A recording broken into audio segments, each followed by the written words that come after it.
भगवान श्री कृष्ण ने इंसान की बर्बादी के 3 ही कारण बताए थे। मनुष्य की बर्बादी के ये कारण आज भी की सटीक है। कहते हैं कि मनुष्य यदि अपनी बर्बादी के कारण को जान जाए तो वह अपने जीवन को सुखमय बना सकता है। गीता में भगवान श्री कृष्ण ने बर्बादी के इन 3 कारणों पर विशेष बल दिया है। भागवत गीता के बताए गए मनुष्य की बर्बादी के ये 3 कारण आज हर मनुष्य को जानना चाहिए। यह कोई मैं नहीं बता रहा बल्कि गीता में ऐसा वर्णन मिलता है।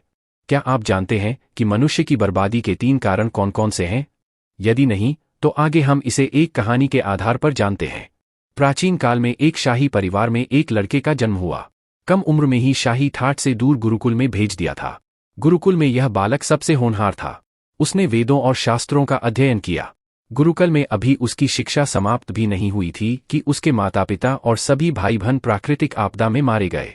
शिक्षा समाप्त करने के बाद इस बालक ने प्रण लिए कि उसका सारा जीवन लोगों की भलाई में ही बीतेगा। अब इस सन्यासी ने अपनी सारी महत्वाकांक्षा त्याग दी। वह सांसारिक वस्तुओं को छोड़कर हिमालय की जंगलों में चला गया।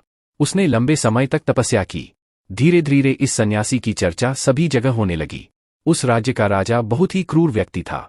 राजा ने सन्यासी से भेंट करने की ठानी, जिसके बाद राजा उस सन्यासी से इतना प्रभावित हुआ कि उसने अच्छाई की राह पर चलने की ठान ली। राजा मन ही मन सोचने लगा कि अगर ये सन्यासी मुझे चंद मिनटों में ही इतना कुछ बादल सकता है तो यदि ये मेरे पास रहने लगे तो मेरी जिंदगी ही बादल जाएगी। इसके बाद राजा ने सन्यासी से अपने साथ चलने के आग्रह करने लगा। सन्यासी इसके लिए मान गए और राजा उन्हें साथ लेकर महल में चले गए। वहां राजा ने सन्यासी को शाही कमरे में भोजन करवाया। सन्यासी ने राजा का धन्यवाद किया और जाने की आज्ञा मांगी, जिस पर राज ने कहा, आप हमारे बगीचे में हमेशा के लिए रह सकते हैं। सन्यासी ने राजा के प्रस्ताव को स्वीकार कर लिया। बगीचे में सन्यासी के लिए एक कुटिया बना दी गई। राजा ने भी सन्यासी की खूब सेवा की। कुछ समय बाद अचानक राजा और रानी अपने पड़ोस के राज्य में चले गए।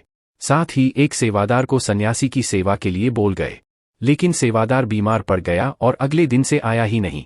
ऐसे में सन्यासी को कोई भोजन देने वाला भी नहीं था। कुछ दिनों के बाद जब राजा वापस आए तो सन्यासी ने राजा को बहुत डांटा।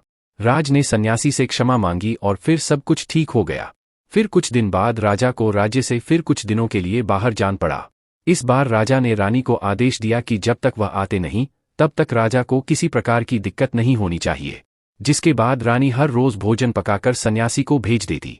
अग दिन रानी नहाने के लिए गई और सन्यासी को भोजन देना भूल गई। जब भोजन नहीं आए तो सन्यासी सोच में पड़ गया कि और वह खुद महल में जाकर देखा। सन्यासी की नजर रानी पर पड़ी। उसने रानी के अद्भुत रूप को देखकर चकित हो गया। सन्यासी रानी की सुंदरता को भुला न सका और उसने खाना पीना छोड़कर अपनी कुटिया में पड़ा रहा। राजा जब वापस लौटे तो उसे सन्यासी के हाल का पता लगा। राजा ने जब सन्यासी से ये सब पूछा तो उसने कहा कि मैं रानी की अद्भुत सुंदरता का कायल हो गया हूँ। इस पर राजा ने सन्यासी से कहा कि आप मेरे महल में चलिए, मैं रानी आपको दे दूंगा। कुछ दिनों के बाद रानी ने उस सन्यासी से कहा कि आप क्या थे और क्या हो गए? आज आप वासना के कारण मेरे गुलाम हो गए। यह सुनकर सन्यासी को महसूस हुआ कि वो तो एक सन्यासी है। सन्यासी जोर जोर से चिल्लाने लगे और रानी से कहा, मुझे क्षमा कर दीजिए। इस प्रसंग का सार ये है कि जब इच्छा पूरी नहीं होती है तो क्रोध उत्पन्न होता है।